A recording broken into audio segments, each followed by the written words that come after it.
अगर किसी को इतना ही पसंद है कि चंद लोगों को लाकर सीटों पर बिठाएं तो ठीक है, अपने घर वाले सीट देना। Care taker minister interior Sarfaraz था, तो उसको हमारे ऊपर क्यों लेकर आ रहे हैं कि हम बलूचिस्तान कर और लोगों को मिसिंग में लेकर जाना है या और मशकशुदा लाशें मिलनी है। बलूचिस्तान के लोग गैरतमंद है, बेगैरत नहीं है कि वो चुप बैठेंगे। हम किसी के ग़ुलाम बनना नहीं चाहते हैं। बलूचिस्तान के लोग हैं, पहले बता रहा हूँ जी, हम आज़ाद ख्याल के लोग हैं। हम कभी ना किसी की ग़ुलामी पहले मान रहे हैं, ना माना है, ना कभी मानेंगे।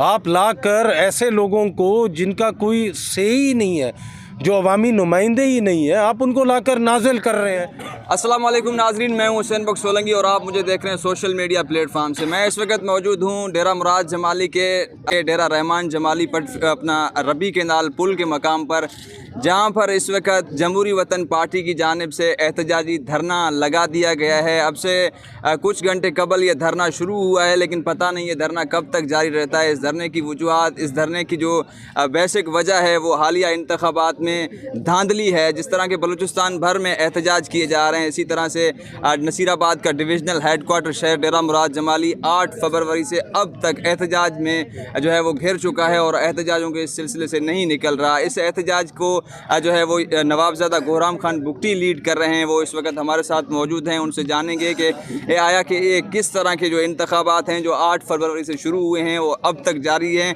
और ये कब ख़त्म होंगे। अस्सलाम वालेकुम सर। जी वालेकुम अस्सलाम। देखें, जो 8 फरवरी में जो इलेक्शन का लफ्ज़ इस्तेमाल किया गया है, तो मेरे ख़्याल में वो बदली करके सिर्फ सिलेक्शन बोलना चाहिए था, क्योंकि यहाँ ख़ास करके बलूचिस्तान के लोगों के साथ और जो नुमाइंदे जिन्होंने हिस्सा लिया उनके साथ मजाक किया गया है, उनका मैंडेट छीना गया है। अभी मैं अपने हलके की बात आपको बताता हूँ। मेरे हलके में टोटल 80 पोलिंग स्टेशन 80 हैं, उसमें 44 पोलिंग स्टेशन में इन्होंने धांधली की है। और ये नहीं कि कोई आम बंदे ने, जिसके अंदर DRO, RO, ARO, सरकारी मशीनरी, DPO और जितने भी सरकारी मशीनरी हैं सब इन्वॉल्व हैं। और इसके अंदर 44 पोलिंग स्टेशंस के अंदर तकरीबन 48,000 वोट बोगस डाले गए। तो हमारा यही डिमांड है, ठीक है, अगर आप लोगों ने डाला है तो अभी ये तो पता चले ना कि हकीकत में इतने लोग मौजूद थे या नहीं थे। अगर तो उसका क्या होगा, बायोमेट्रिक करवा लें। सो इतना ही डिमांड है। एक पोलिंग स्टेशन का आपको एक हवाला देता हूँ, जहाँ वोट टोटल कास्ट हुए 1400 मेरे डेरा बुगटी के अंदर, और वहाँ जो टोटल वोट रजिस्टर थे वो 1418। मतलब ये पिछले 5 साल 10 साल के अंदर सिर्फ 18 लोग ही मेरे ख्याल में जो फौत थे वो नहीं आ सके, या हो सकता है उनका कोई और मसरूफियात था। बाकी जितने लोग फौत हो चुके थे वो भी आए वोट डालने। 99% वोट कास्ट। जी 99। अभी एक और हल्का है, उसके अंदर ये है पेलावग। तो यहाँ DC साहब ने, उस टाइम DRO थे, उन्होंने लेटर लिख कर दिया कि आप नहीं जा सकते हैं। देखें, नॉट अलाउड, एक कैंडिडेट को अलाउ नहीं कर रहे हैं। तो वहाँ टोटल 15 पोलिंग स्टेशन है जहाँ 21,500 वोट है। वहाँ कास्ट हुए 18,500, तो मतलब 90%। और वहाँ हमारे एजेंटों को भी जाने नहीं दिया। जब हमारे एजेंट गए तो लेवीज़ ने, पुलिस ने, बाकी सरकार के जितने भी वहाँ लोग मौजूद हैं उन सब ने उनको गिरफ़्तार कर कमरों में बंद किया। और जो होता गया पूरे बलूचिस्तान में, सर मेरे साथ नहीं, मेरे घर में पूरे बलूचिस्तान के साथ यही काम हुआ है। तो इस चीज़ के हवाले से हम लोगों ने अभी आकर एहतजाज शुरू किया। जो हमारा आइनी हक़ है वोट डालना, वो हमारे से मैंडेट क्यों पाकिस्तान के गरीब पुरअमन शहरियों से क्यों छीना गया, हमें क्यों ग़ुलाम बनाया जा रहा है। अगर किसी को इतना ही पसंद है कि चंद लोगों को लाकर सीटों पर बिठाएं तो ठीक है, अपने घर वाले सीट देना। हमारे ऊपर क्यों ला रहे हैं?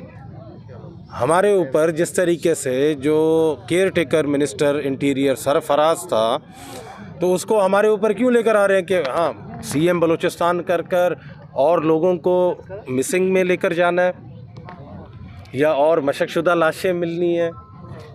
देखें ये बहाना और नहीं चल सकता है। बलूचिस्तान के लोग गैरतमंद है, बेगैरत नहीं है कि वो चुप बैठेंगे।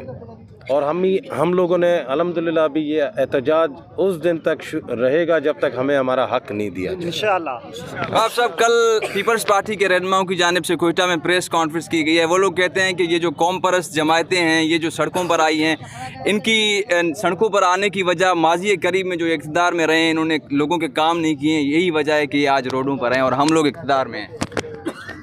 देखें वो अगर ये बात बोल रहे हैं, मेरा जो डिमांड है, मैं बोल रहा हूँ बायोमेट्रिक तो करवा दो ना। अगर मैं चोर हूँ या मैंने धांधली की है तो बायोमेट्रिक में पता चल जाएगा कि मैंने किया है, किसी और ने किया है। तो ये चीज़ से छुप रहे क्यों है? अभी मैं आपको एक मिसाल है ये देता हूँ। ये फॉर्म 45 है, यहाँ 3232 वोट है। ये देखें सरफराज साहब के 12 वोट, ये मेरे आए 268। देख रहे हैं? अभी कमाल की ये बात है कि यहाँ देखें वापस इन्होंने कैसे बदली की है। 12 के सामने 11 लगा दिया। यार ये हमने सुना था 10 नंबरी होता है, यहाँ तो आजकल 11 नंबरी भी शुरू हो गया। तो आप ये देखें मेरे वही वोट है 268।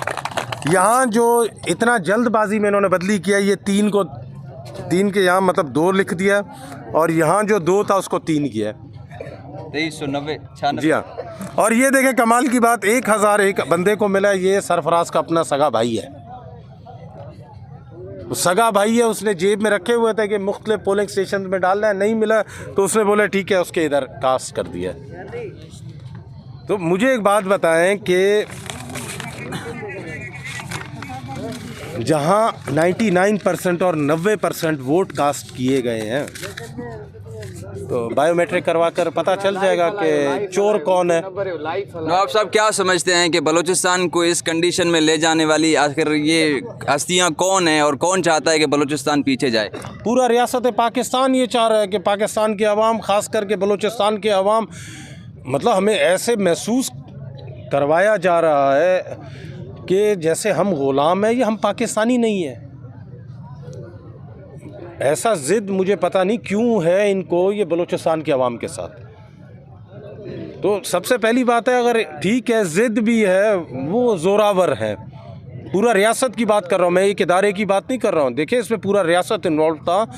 जिन्होंने ठप्पे मारे हैं वहाँ हम लोग ख़ुद मौजूद थे, हम लोगों के सामने उन्होंने जो जुल्म किया वो पूरे रियासत ने किया।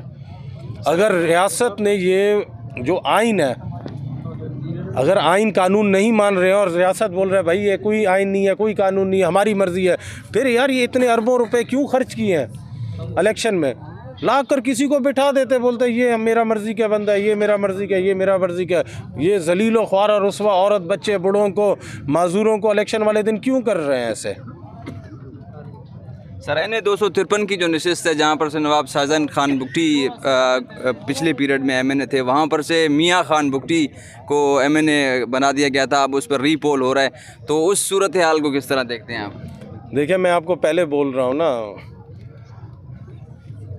मियाँ खान पिछली मर्तबा कौंसलरी का सीट जीते थे, डिस्ट्रिक्ट चेयरमैन नहीं बन सके, और इस टाइम से पता नहीं कितने हज़ार वोट ला कर दिए ना उसको, वो एरिया से ला कर दिए जहाँ उसको कोई पहचानता भी नहीं है। इसलिए तो बोल रहे हैं जी लाएं, आप खोलें तो सही ना, पता चलेगा कौन हकीकी लीडर है कौन नहीं है। आप ला कर ऐसे लोगों को जिनका कोई से ही नहीं है, जो अवामी नुमाइंदे ही नहीं है, आप उनको ला कर नाजिल कर रहे हैं।